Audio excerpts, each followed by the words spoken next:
काय नाव ताई तुमचं? शालन कुठून आले? घोडेगाव. काय त्रास होता? गुडघ्याचा त्रास होता. कधीपासून? 2-4 महिने झाले, 5-6 महिने झाले. कुठं कुठं दाखल त्याला? मग दाखिला ते बार्शीला गेले, नगरला गेले, पाथडीला गेले, आष्टी, कडा, धानोरा. तर किती आराम पडला तिथं? आरामच पडला नाही, गोळ्याच लागू नाही झाले. काय त्रास व्हायचा नंतर? परत अजून दुखायचं, जड व्हायचे पाय, टणक लागायचे.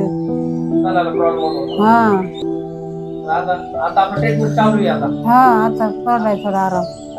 किती आराम पडलाय? थोडं पडलाय ना आराम. थोडं चमकत पण इतकं नाही चमकत.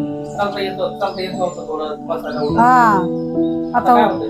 आता बसा येते, अजून? उठा येत नाही लवकर, पण बसा येते आता जरा.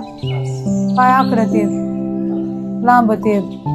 पहिले लांबत होते. हा तुझं आणखी पायावरती? हा आलती, आता कमी झाली. बरं ट्रीटमेंट झाली. आता दुसऱ्या पेशंट साठी काय बोलू शकता? कसं वाटतंय? बरं वाटतंय, आराम पडतंय, दवाखाना चांगला आहे. हा तुम्हाला आराम पडलाय. हा धन्यवाद. हा.